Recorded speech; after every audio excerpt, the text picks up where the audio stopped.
¿Qué pagarías por la inmortalidad? No la promesa de ella, no algún concepto espiritual vago, sino la inmortalidad física real que pudieras sostener en tus manos, sentir contra tu piel, llevar contigo al más allá. Durante miles de años, los chinos tuvieron una respuesta a esa pregunta, y no era oro, era jade, una piedra tan preciosa que los emperadores eran enterrados en trajes hechos completamente de ella, cosidos con hilo de oro, un material tan valorado que una sola pieza podía rescatar una ciudad, iniciar guerras y determinar el destino de reinos. Y al final de esta historia, entenderás por qué los antiguos chinos creían que el jade valía más que todo el oro en sus tesorerías, por qué pensaban que podía evitar que sus cuerpos se descompusieran después de la muerte, y por qué esta piedra verde se convirtió en la encarnación física de cada virtud que consideraban sagrada. Porque esto no es solo una historia sobre una roca bonita. Esto es sobre cómo las creencias más profundas de toda una civilización sobre la mortalidad, la moralidad y el cosmos mismo se cristalizaron en un mineral más duro que el acero y más preciado que cualquier metal en la Tierra. Comencemos con algo que parece imposible para las mentes modernas. Los antiguos chinos genuinamente creían que el jade podía hacerte inmortal. No simbólicamente inmortal, no recordado a través de la historia inmortal, sino físicamente nunca descomponerse inmortal. Llamaban al jade la esencia del cielo y la tierra, creyendo que se formaba cuando las fuerzas cósmicas del yin y el yang alcanzaban el equilibrio perfecto en las profundidades de las montañas. Esto no era superstición para ellos, esto era filosofía natural, tan racional y basada en evidencia como cualquier teoría científica moderna, construida sobre miles de años de observación y tradición. Y la evidencia, desde su perspectiva, era convincente. El jade era eterno. No se oxidaba como el hierro, no se empañaba como la plata, no se corrompía como el bronce. Podías enterrarlo en la tierra durante 1000 años y desenterrarlo luciendo exactamente igual. Si el jade mismo era inmune a la descomposición, impermeable al tiempo, entonces seguramente podía transferir esa propiedad a lo que tocara. Seguramente podía preservar un cuerpo humano de la misma manera que se preservaba a sí mismo. Esta creencia llevó a los chinos a hacer algo absolutamente extraordinario. Crearon trajes funerarios de jade. Imagina un traje de armadura de cuerpo completo, pero en lugar de protegerte en batalla, está diseñado para protegerte en la muerte. Estos trajes estaban hechos de miles de pequeñas placas de jade, cada una cuidadosamente cortada, pulida y perforada, luego cosidas entre sí con hilo de oro, plata o bronce, dependiendo del rango del difunto. El ejemplo más famoso es el traje de jade del príncipe Liu Sheng, descubierto en 1968, hecho de 2.498 piezas de jade conectadas con 1.100 gramos de alambre de oro. Los artesanos que lo hicieron tardaron aproximadamente 10 años en completarlo. 10 años de labor, montañas de los materiales más preciosos en China, todo para un solo entierro. Eso no es exceso, eso no es vanidad, eso es convicción absoluta e inquebrantable de que esta piedra podía tender un puente entre la vida y la muerte. Pero esto es lo que hace al jade aún más fascinante que el oro. El oro era valioso porque era raro y hermoso. El jade era valioso porque representaba algo mucho más importante que la riqueza. Representaba la perfección moral. Los antiguos chinos veían en las propiedades físicas del jade una metáfora perfecta de la virtud humana. El propio Confucio, el filósofo cuyas ideas dominarían el pensamiento chino durante 2000 años, escribió extensamente sobre el jade, identificó 11 virtudes en la piedra. Su brillo representaba la benevolencia, su translucidez representaba la honestidad, su calidad sonora cuando era golpeada representaba la sabiduría, su dureza representaba el coraje, sus bordes afilados que no cortaban representaban la rectitud. Esto no era poesía. Esto era filosofía hecha física. Cuando un caballero chino usaba jade, no estaba mostrando riqueza, estaba mostrando su compromiso de vivir una vida virtuosa. Y esto creó algo que las mentes occidentales luchan por entender. Un bien de lujo que no podías simplemente comprar con dinero. Claro, necesitabas riqueza para adquirir jade, pero la riqueza sola no era suficiente. Si eras conocido como un funcionario corrupto, un comerciante deshonesto, un señor de la guerra cruel, usar jade fino no te hacía ver rico, te hacía ver como un hipócrita. Era como usar las vestimentas de un sacerdote mientras todos sabían que dirigías un burdel. La disonancia cognitiva era insoportable. Esto significaba que el jade tenía una función regulatoria que el oro nunca podía tener. El oro solo significaba que eras rico. El jade significaba que se suponía que eras bueno. Y si usabas jade mientras eras visible y obviamente no bueno, la sociedad te juzgaría por ello de maneras que iban mucho más allá de la envidia.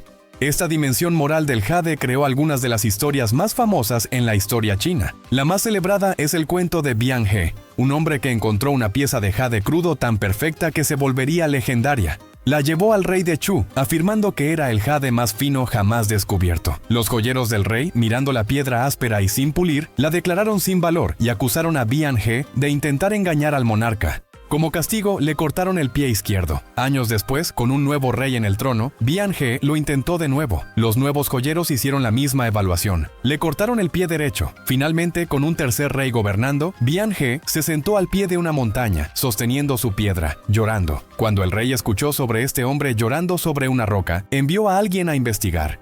¿Estás llorando porque perdiste tus pies?, preguntó el mensajero. No, respondió Bian He. Estoy llorando porque un jade precioso es llamado piedra, y un hombre fiel es llamado impostor. Eso no es todo. El tercer rey, conmovido por esta respuesta, ordenó que la piedra fuera cortada. Dentro había jade de calidad tan extraordinaria que se conoció como el He Shibi, el disco de jade de He, uno de los objetos más preciados en toda la historia china. Eventualmente se convirtió en el sello imperial de China, transmitido a través de dinastías, peleado en guerras, perdido y encontrado de nuevo a través de siglos. Pero aquí está el detalle crucial. Bian He no lloró porque perdió sus pies. Lloró porque la verdad no fue reconocida, porque la virtud no fue valorada, porque lo real y lo falso habían sido confundidos. Esa historia encapsula todo lo que el jade significaba para los chinos. Nunca fue sobre el dinero, fue sobre lo que era real, lo que era verdadero, lo que valía más que tu propio cuerpo. Este peso filosófico que llevaba el jade lo hacía funcionar de manera diferente en la economía que el oro. El oro era moneda universal. Podías comerciarlo, derretirlo, usarlo en cualquier lugar. El jade era personal, específico, cargado de significado que cambiaba según quién lo poseía, de dónde venía, qué había presenciado. Una pieza de jade que había sido propiedad de un erudito famoso valía más que una pieza idéntica que no había pertenecido a nadie importante. Un disco de jade que había sido usado en ceremonias imperiales por generaciones no tenía precio, mientras que un disco de jade nuevo del mismo tamaño y calidad era meramente costoso. El jade acumulaba historia, absorbía significado, se volvía más valioso mientras más tiempo existía y mientras más importantes eran las manos por las que pasaba. Esto hacía al jade el vehículo perfecto para la cultura aristocrática, porque no podías simplemente adquirir riqueza de jade en una generación. La heredabas, la acumulabas a lo largo de siglos, construías colecciones que contaban la historia de la virtud e importancia de tu familia a través del tiempo. El uso ritual más importante del jade revela cuán profundamente estaba incrustada la piedra en la cosmología china. Los chinos creían que el universo tenía una forma y estructura específicas, y se creaban objetos de jade para representar e interactuar con esa estructura. Un disco plano de jade con un agujero en el centro, llamado Bi, representaba el cielo. Un tubo cuadrado de jade con un orificio circular, llamado Kong, representaba la tierra. Estos no eran objetos decorativos, eran herramientas de comunicación con el cosmos. Cuando los emperadores realizaban sacrificios al cielo y a la tierra, usaban Bi y Kong de jade para hacer la conexión, para asegurar que sus oraciones serían escuchadas, para mantener la armonía entre el reino humano y el celestial. Este uso era tan importante que los arqueólogos han encontrado discos Bi en tumbas que datan de hace 7000 años, mucho antes de que existiera la civilización china como la conocemos. El jade no era simplemente importante para China, era fundacional, presente desde el principio mismo, moldeando el pensamiento religioso y filosófico desde el periodo neolítico en adelante. Pero volvamos a esa comparación con el oro, porque es donde la verdadera divergencia entre los valores chinos y occidentales se hace visible. En la mayoría de las civilizaciones antiguas, el oro era el estándar último de valor, porque era raro, no se corroía, era fácilmente divisible y era universalmente deseado. Estas son características perfectas para el dinero, pero son características terribles para un ejemplar moral. No puedes cortar la virtud en pedazos y dividirla entre personas. No puedes derretir la rectitud y refundirla en una nueva forma. Las mismas cualidades que hacían al oro perfecto para el comercio, lo hacían inadecuado para representar valores trascendentes. El jade, por otro lado, era imposible de trabajar. Es una de las piedras más duras en existencia, más dura que el acero, capaz de rayar casi cualquier cosa. Antes de las herramientas modernas, la única manera de tallar jade era con abrasivos, lentamente moliendo la piedra grano por grano, un proceso tan consumidor de tiempo que las tallas complejas de jade podían tomar años en completarse. Esta dificultad no era un defecto, era una característica. El hecho de que el jade fuera casi imposible de trabajar significaba que crear algo de jade requería exactamente las virtudes que el jade representaba: paciencia, perseverancia, precisión, pensamiento a largo plazo, resistencia a los atajos. Un tallador de jade no podía frustrarse y apresurar el trabajo. La piedra simplemente se rompería. No podían tomar atajos para terminar más rápido. Los defectos serían permanentes. Tenían que encarnar las virtudes del jade para poder trabajar el jade mismo. Esto creó un ciclo autorreforzante donde el material y la moralidad que representaba se volvieron inseparables. Compara esto con el oro, donde un artesano hábil podía crear trabajo hermoso relativamente rápido, donde los errores podían derretirse y arreglarse, donde el material mismo perdonaba el error y recompensaba la velocidad. El oro era democrático en su trabajabilidad. El jade era aristocrático, exigente, implacable. El amor chino por el jade también moldeó su relación con el mundo natural de maneras que el oro nunca pudo. El jade tenía que ser encontrado, y encontrar jade era un esfuerzo tanto espiritual como práctico. El mejor jade venía de los ríos de Xinjiang, en el lejano oeste de China, donde se podían encontrar rocas de jade pulidas por el agua en los lechos de los ríos. Los cazadores de jade buscarían durante años, aprendiendo a reconocer las señales sutiles que indicaban jade versus piedra ordinaria, desarrollando una conexión casi mística con el material. Hay historias de cazadores de jade que podían identificar jade a la luz de la luna, por la forma en que el agua fluía a su alrededor, por intuición que rozaba lo sobrenatural. Esto no era minería en el sentido industrial. Esto era más como una peregrinación, una búsqueda donde los dignos serían recompensados y los indignos solo encontrarían piedras. Y una vez que encontrabas jade, tenías que tomar una decisión crucial. ¿Qué harías con él? Porque a diferencia del oro, que podía ser derretido y reformado infinitamente, el jade solo podía ser moldeado una vez. Cada corte era permanente. Cada decisión de diseño era irreversible. Esto significaba que crear un objeto de jade requería que visualizaras la forma final antes de comenzar, que entendieras las características naturales de la piedra, que trabajaras con el material en lugar de imponer tu voluntad sobre él.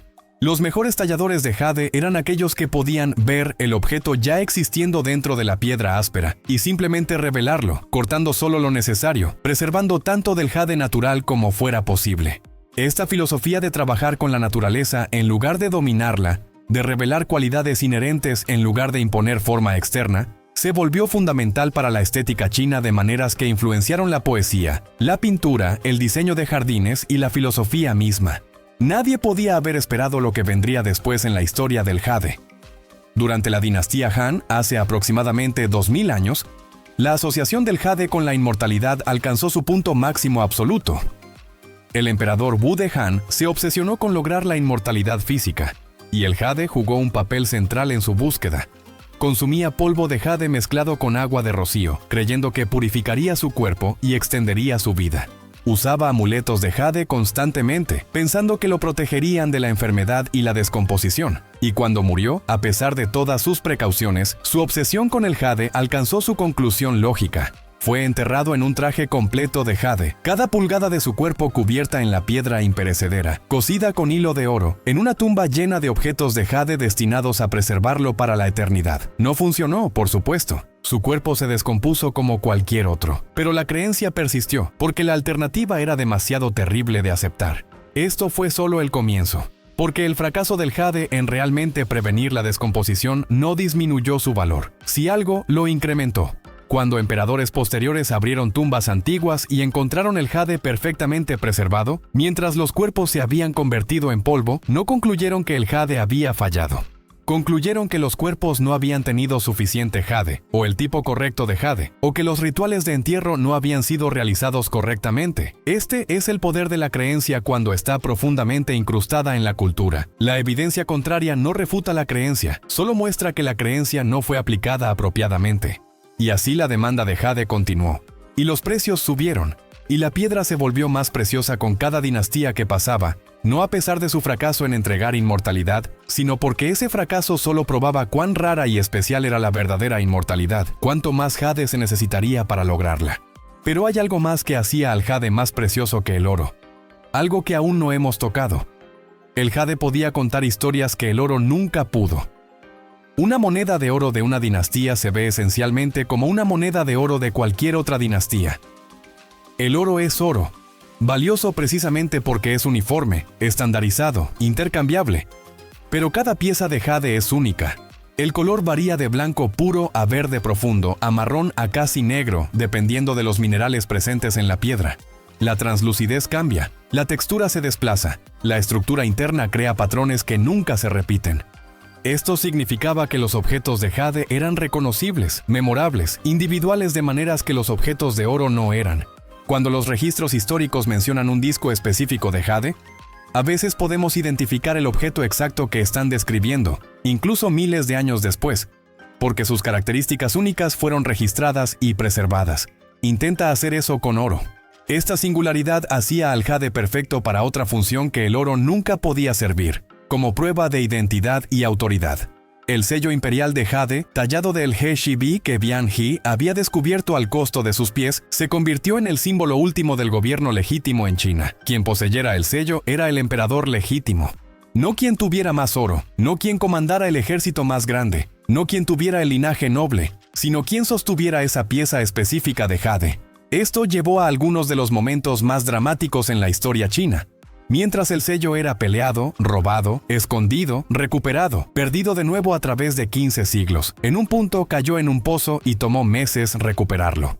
En otro fue mantenido como rehén por un señor de la guerra que exigió la mitad del imperio a cambio de él. Y eventualmente se perdió para siempre, desapareciendo en algún momento en el caos de la tardía dinastía Tang, para nunca ser visto de nuevo. Pero eso no es todo. La pérdida del sello imperial de jade creó una crisis de legitimidad que persistió durante siglos. Las dinastías posteriores tuvieron que crear nuevos sellos, pero nunca pudieron replicar completamente la autoridad del original, porque el punto no era solo tener un sello de jade, era tener ese sello específico de jade, el que tenía su historia única, el que había sido sostenido por emperadores durante 1000 años, el que Bian He había llorado, que había sido tallado de jade tan perfecto que valía los pies de un hombre. Ninguna cantidad de oro podía replicar eso. Ningún jade nuevo, no importa cuán perfecto, podía cargar ese peso de historia. Esta es la diferencia fundamental entre jade y oro. El oro era valioso por lo que era. El jade era valioso por lo que significaba. Esta distinción se volvió aún más importante en la diplomacia china. Cuando China quería establecer relaciones con reinos vecinos, no enviaban oro, enviaban jade. Un regalo de jade del emperador chino no era un pago, no era un soborno, ni siquiera realmente un regalo en el sentido occidental. Era un reconocimiento de virtud, un reconocimiento de que el receptor era digno de jade, que encarnaba las cualidades que el jade representaba. Aceptar jade significaba aceptar los valores culturales chinos, unirse a una civilización que medía el valor en términos morales en lugar de puramente económicos. Por esto es que las relaciones tributarias chinas funcionaban tan diferente de las relaciones coloniales occidentales. El occidente enviaba oro y tomaba recursos. China enviaba jade y tomaba deferencia. El occidente construía imperios sobre explotación económica. China construía esferas de influencia sobre prestigio cultural. Y los reinos tributarios entendían esto perfectamente. Enviarían sus propios objetos de jade de vuelta a China, no como pago, sino como prueba de su propia virtud, su propia dignidad para participar en esta civilización. Los artesanos más hábiles en Corea, Vietnam y Japón aprendieron a trabajar jade en el estilo chino, creando objetos que impresionarían a los funcionarios de la corte china, que demostrarían su dominio de los principios estéticos y morales chinos. Esto creó un ciclo de retroalimentación donde el jade se convirtió en la moneda física de un imperio cultural, más poderoso que la conquista militar porque era voluntario, más duradero que el dominio económico porque moldeaba cómo la gente pensaba sobre el valor mismo. Pero hablemos de lo que sucedió cuando este sistema se encontró con el comercio occidental. Cuando los comerciantes portugueses llegaron por primera vez a China en el siglo XVI, estaban confundidos por las actitudes chinas hacia el oro y el jade. Desde una perspectiva europea, el oro era obviamente más valioso. Era raro, era universalmente aceptado, podía ser pesado y estandarizado. El jade era solo una roca bonita sin valor inherente más allá de lo que la gente le asignaba. Los portugueses intentaron comerciar oro por jade, esperando hacer una fortuna comprando piedras baratas y vendiéndolas a precios de oro. Los chinos estaban igualmente confundidos. ¿Por qué comerciarían jade, que representaba virtud e inmortalidad y armonía cósmica, por oro, que era solo metal? Útil, ciertamente, pero fundamentalmente inerte, moralmente neutral, filosóficamente vacío. Esta incomprensión mutua revela algo profundo sobre cómo diferentes civilizaciones construyen el valor. El sistema europeo estaba basado en escasez y utilidad. El oro era valioso porque era raro y útil para acuñar monedas y comercio. El jade era menos valioso porque era solo decorativo, pero el sistema chino estaba basado en significado y virtud. El jade era valioso porque significaba algo importante. El oro era menos valioso porque era solo brillante. Ningún sistema estaba equivocado, pero eran inconmensurables, incapaces de ser traducidos a los términos del otro sin perder algo esencial. Un erudito chino usando jade no estaba haciendo una declaración económica, estaba haciendo una moral. Un comerciante europeo usando oro no estaba haciendo una declaración moral, estaba haciendo una económica. Y cuando estos dos sistemas colisionaron, ningún lado podía entender completamente qué valoraba el otro o por qué. Este choque de valores tuvo consecuencias reales. A medida que la influencia europea en China creció, a medida que los sistemas económicos occidentales se volvieron más dominantes, a medida que la banca moderna y el comercio internacional estandarizaron el oro como la medida universal de valor, la importancia del jade comenzó a declinar. No inmediatamente, no completamente, pero gradualmente, inexorablemente. Para el siglo XX, usar jade se había vuelto más sobre tradición que sobre convicción. Más sobre identidad cultural que creencia filosófica. Los ricos todavía compraban jade, pero también compraban diamantes, platino, bienes de lujo occidentales. El jade se convirtió en una piedra preciosa entre muchas, en lugar de la piedra preciosa que definía todas las demás. Sin embargo, esto es lo que es notable. El jade nunca perdió completamente su estatus especial en la cultura china. Incluso hoy, incluso en la China completamente moderna, el jade lleva significados que los diamantes y el oro no tienen. Cuando una madre china le da a su hija una pulsera de jade, no solo está dando joyería, está transmitiendo protección, virtud, continuidad familiar. Cuando un hombre de negocios usa un colgante de jade, está señalando no solo riqueza, sino también conexión con la tradición, seriedad moral, autenticidad cultural. Las viejas creencias sobre el poder del jade para preservar y proteger todavía están ahí, apagadas quizás, racionalizadas, pero no completamente abandonadas, porque algunos valores corren tan profundo que sobreviven incluso cuando la visión del mundo que los creó ha cambiado. La evidencia arqueológica de la importancia del jade es asombrosa. En 1976, los arqueólogos abrieron la tumba de Fu Hao, una general militar y reina de la dinastía Shang que vivió hace más de 3000 años. Dentro encontraron 755 objetos de jade, no 755 piezas de oro, aunque había oro en la tumba. 755 objetos de jade, cada uno cuidadosamente tallado, cada uno representando horas o días o semanas de labor calificada. Esto no era inusual. Esto era normal para un entierro de alto estatus en la China antigua.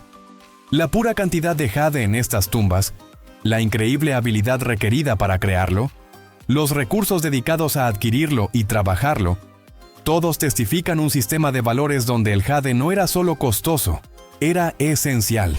Y las técnicas usadas para trabajar jade eran en sí mismas evidencia de la suprema importancia del jade. Antes de las herramientas modernas, tallar jade requería arena, agua y tiempo, enormes cantidades de tiempo. Un trabajador de jade usaría un taladro de arco con arena abrasiva para lentamente, grano por grano, cortar en la piedra. Crear el agujero en un disco B de jade podría tomar semanas. Tallar un dragón de jade detallado podría tomar meses o años. Las piezas de jade más finas, las que estaban en colecciones imperiales, representaban literalmente vidas humanas de trabajo. Cuando entiendes esto, cuando captas cuánto tiempo y esfuerzo humano entraba en un solo objeto de jade, el precio comienza a tener sentido. Un objeto de oro podía ser fundido en días. Un objeto comparable de jade podría tomar una década. En un sentido muy real, el jade no era más valioso que el oro. Era más valioso que el tiempo mismo. Por esto es que las falsificaciones de jade eran tan serias en la China antigua. Si falsificabas oro, eras un falsificador, un criminal merecedor de castigo. Pero si falsificabas jade, si intentabas hacer pasar piedra común como jade genuino, si tallabas rápida y descuidadamente y tratabas de vender tu trabajo como si encarnara las virtudes que el jade representaba, no eras solo un ladrón. Eras un corruptor moral, alguien tratando de hacer que la sociedad creyera que la virtud y el vicio se veían iguales, que lo falso y lo real eran indistinguibles. El castigo por falsificación de jade era a menudo más severo que por falsificación de oro, no porque el jade fuera económicamente más valioso, sino porque el crimen era filosóficamente más serio. Déjame contarte sobre una cosa más que el jade podía hacer que el oro no podía sonar. Cuando golpeas una pieza de jade, si es genuina, si es de alta calidad, resuena.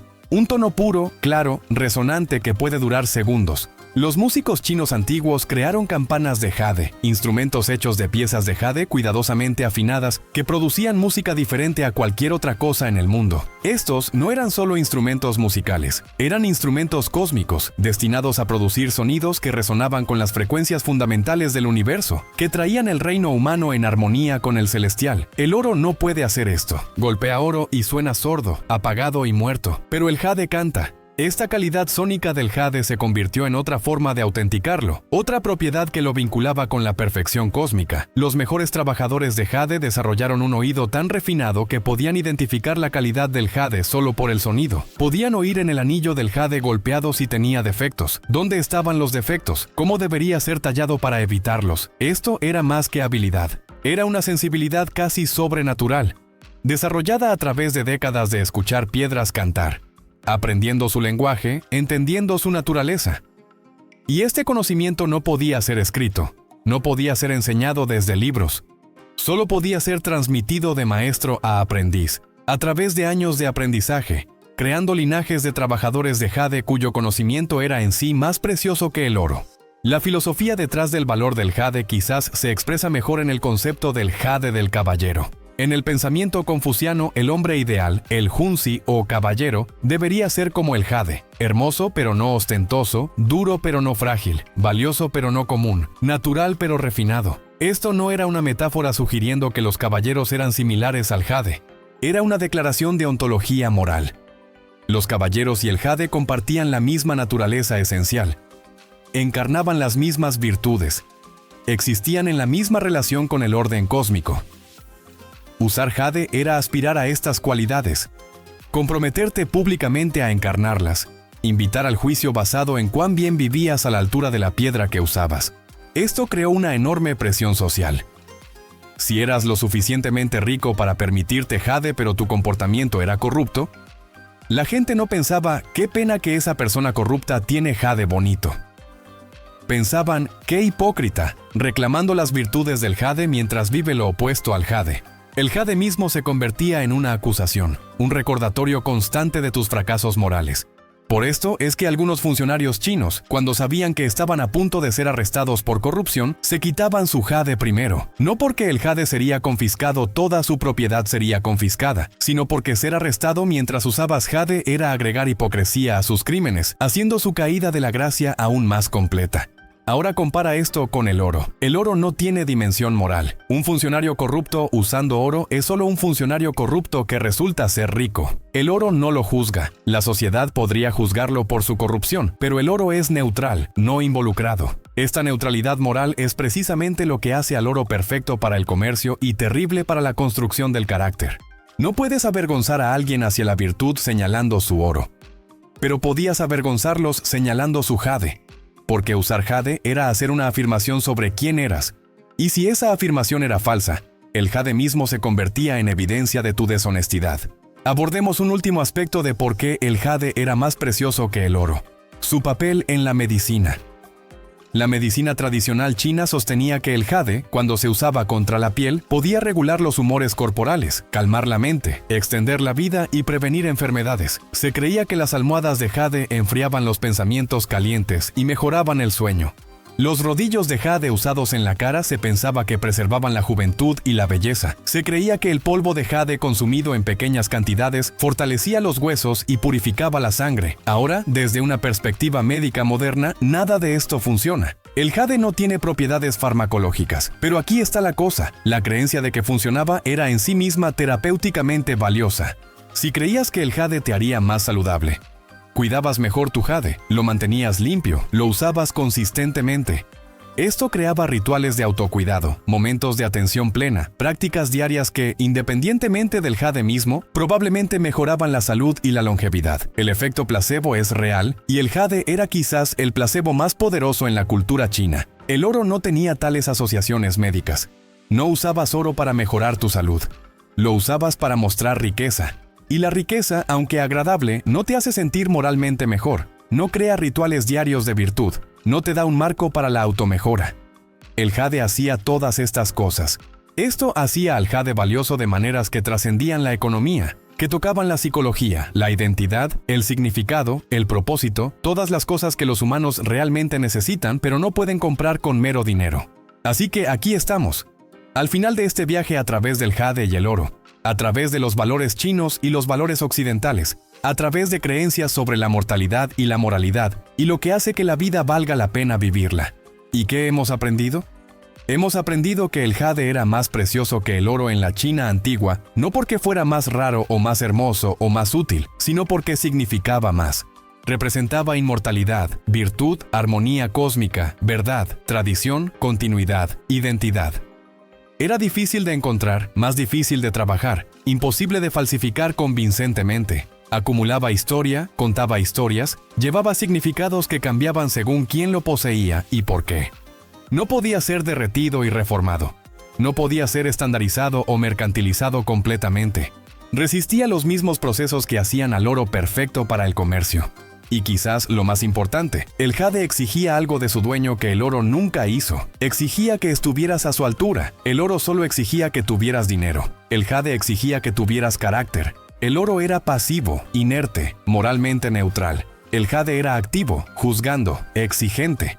Esto hacía al jade más caro en todos los sentidos. Más caro de adquirir, más caro de trabajar, más caro de usar apropiadamente, porque usar jade significaba aceptar responsabilidad por representar las virtudes que encarnaba.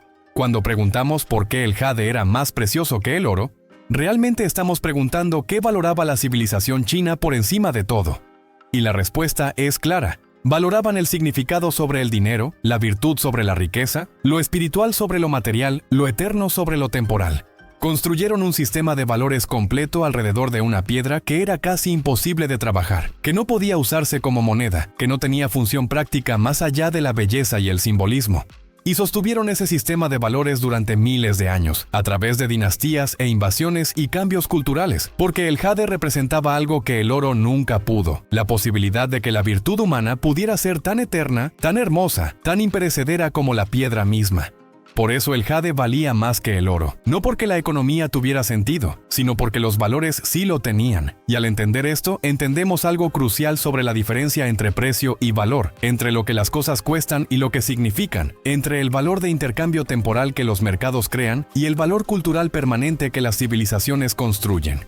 El jade nos enseña que las cosas más preciosas no siempre son las más útiles, no siempre son las más raras, no siempre son las más fácilmente cuantificables. A veces las cosas más preciosas son aquellas que nos recuerdan quiénes aspiramos a ser, que nos mantienen responsables de nuestros ideales más altos, que nos conectan con tradiciones más grandes y más antiguas que nosotros mismos. Ese fue el regalo del jade a China. Y por eso, incluso después de miles de años, incluso en nuestro mundo moderno de monedas estandarizadas y mercados globales, el jade todavía ocupa un lugar especial en los corazones chinos, no como una inversión, no como mera joyería, sino como un recordatorio de lo que sus ancestros creían que realmente valía más que el oro, lo eterno, lo virtuoso, lo imperecederamente hermoso.